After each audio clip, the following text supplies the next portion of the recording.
Welcome back to CountyLine TV, guys. We got a lot of exciting stuff going on in here today. We got a little overzealous. Last thing you saw was we bent some roll cage tubing on my dad's car, and we already bent and notched some stuff, and now it's in the car.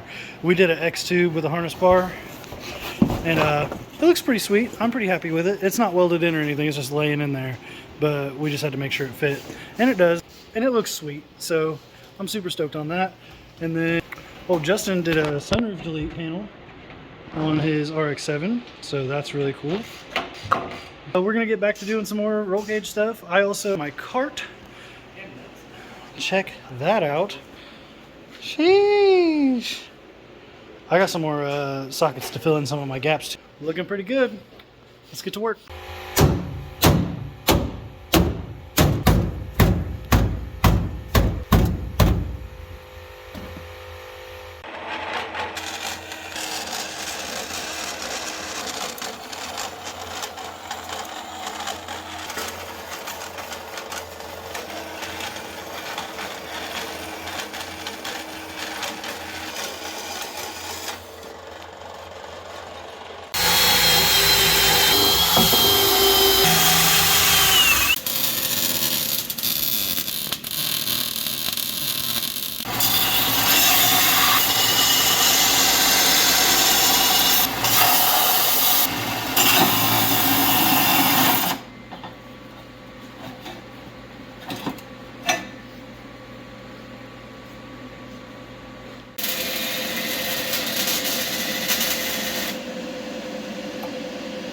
Is that it? That's so funny. There's literally like 3.5 loops of wire left. Well, unfortunately we didn't get a whole ton done today, but the plates are in for the main hoop, and then I cut plates and removed paint for the down tubes to the back at the rear strut tower area, and then we kind of ran out of wire, as you've seen in the last clip, so we're a little bit screwed there. But that's okay, because we'll just get right back after it tomorrow. And then the down tubes are literally straight pieces of metal with one notch and then one like angled cut. So those are super easy to make. We'll have that done in like no time. When we get to start on the A-pillar bars, which are probably the second hardest part of building a cage, the main hoop definitely being the first.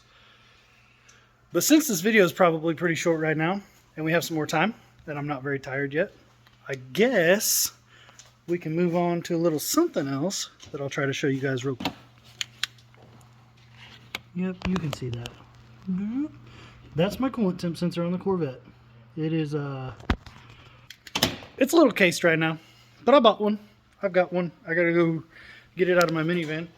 Yes, I do daily drive a minivan, so I gotta go grab it out of that, and then should hopefully be a pretty simple replacement. I have to dig the connector portion out of the harness, so that might be a bit of a pain. I might even have to take my alternator off, but we'll see. So I should be able to, yeah, I can pull that around this way and then kind of get a hold of the broken portion, pull this up. I should be able to get that out, I think. Sorry about the noise from my air conditioner. Got it. Is that on? I guess that's all that broke off. Cool. I didn't mean air conditioner, I meant heater. My central air in the shop. It's cold outside. I'm keeping it warm in here. Alright, let me see if the new sensor, go ahead and get this out of here. You see, uh-oh, is that the same? Where did I just put that broken piece at? Right there. Uh-oh. Those aren't the same. Dang it. Not today. Guess I gotta go back to the parts store.